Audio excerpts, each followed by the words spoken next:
Bismillahirrahmanirrahim. Assalamualaikum warahmatullahi wabarakatuh.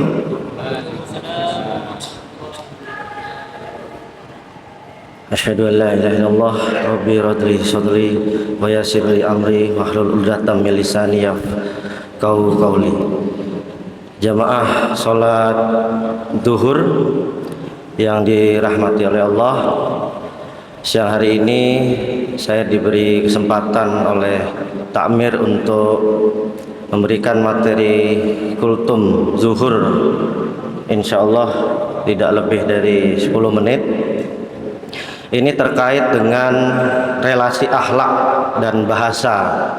Bukan karena saya ngajarnya bahasa Indonesia jadi saya hubungkan dengan akhlak ini.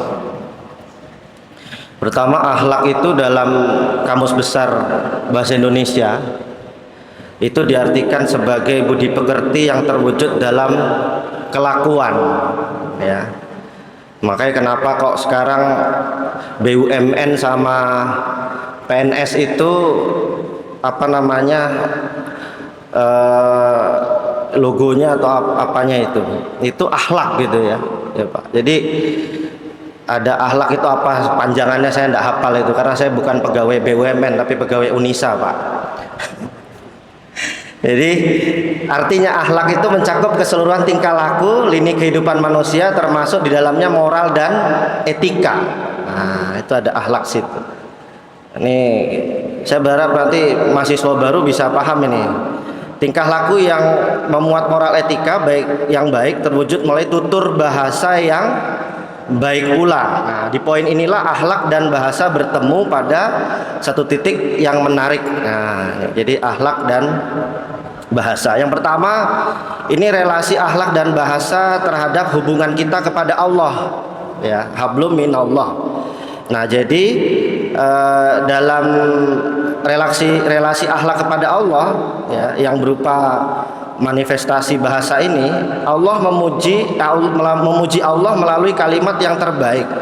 Itu ditujukan pada Quran surat An-Naml ayat 93, Asy-Syura ayat 5, Ar-Ra'd ayat 13 dan Al-Isra ayat 44. Nah, nanti artinya dicari sendiri. Yang kedua, ini berprasangka baik kepada Allah, ya. Jadi tadi memuji Allah dengan kalimat yang baik, ya, subhanallah, Allahu akbar, alhamdulillah, la ilaha illallah, dan seterusnya. Kemudian berprasangka baik kepada Allah, ya. Setelah kita berdoa, ya, tentunya kita selalu berprasangka baik kepada Allah. Apa yang kita ingin lakukan hari ini, kita selalu berprasangka baik kepada Allah.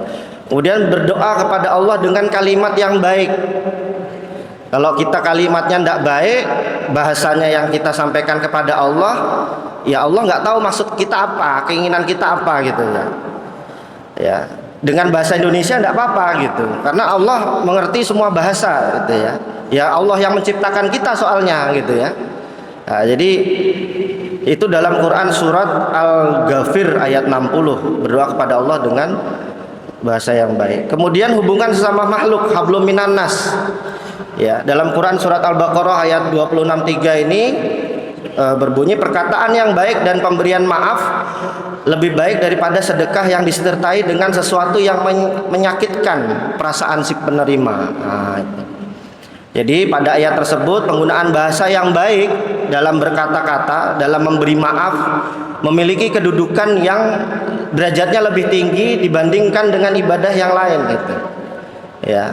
Kita senyum sama orang, kita salam sama dosen kita, sama teman kita sapa, apa kabar Bapak Ibu, gimana sudah pekerjaannya, bagaimana hari ini, gimana tugasmu, sudah selesai atau belum, dengan bahasa yang baik, ya insya Allah hatinya akan senang gitu ya. Selanjutnya masih dalam Quran surat Al-Hujurat ayat 11-12, artinya tidak wajar pula berprasangka buruk tanpa alasan. Jadi menceritakan keburukan seseorang dan menyapa atau memanggilnya dengan sebutan yang buruk. Nah, ini juga tidak baik ya. Akan membuat gesekan antar manusia atau kelompok. Jadi dalam surat Al-Luqman ayat 18 ya, ini disebut ya, mengatur hubungan antar sesama dengan berbahasa yang tepat ya, tidak terburu-buru dan meledak-ledak intonasinya. ya, tidak angkuh atau sombong. Nah, itu. Oleh karena itu Al-Qur'an menyebutkan bahwa bahasa yang baik ditunjukkan dengan lunaknya suara. Mungkin kalau suara saya keras ya memang bawaannya kencang suaranya. Mungkin ada dosen yang suaranya lembut. Nah, itu ya, ada yang juga mahasiswa suaranya lembut gitu ya. Jadi seperti itu. Kepada orang tua kita juga harus dengan suara yang baik ya.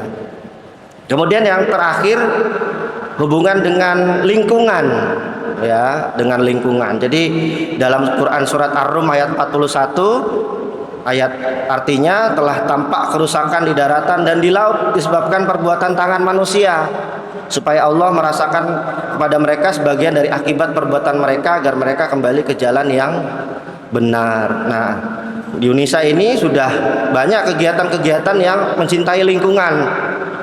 Kemarin kita sudah mencetak rekor EcoBrick terbanyak ya, universitas. Nah, teman-teman bisa lihat hasilnya di situ. Kemarin kita buat pipa sampah lodong, itu ada juga di kampus ya. Kemudian kita sudah punya tempat-tempat sampah botol plastik ya. Nah, itu kita kumpulkan teman-teman yang bawa botol atau beli botol minum plastik kemasan ya, bisa langsung dimasukkan di situ setelah selesai. Jadi sudah jadi sedekah ya. Ya mungkin saya tidak tahu harganya kalau disedekahkan, tapi dengan niat tadi sedekah, insya Allah kita sudah menjaga lingkungan. Jadi bahasa kita tadi bahasa mencintai lingkungan kita. Demikian, semoga manfaat Bapak Ibu dosen dan teman-teman tendik dan mahasiswa. Semoga materi terkait dengan relasi, akhlak dan bahasa yang saya sampaikan bermanfaat. Nasrun minallah wa fatun karib. Assalamualaikum warahmatullahi wabarakatuh.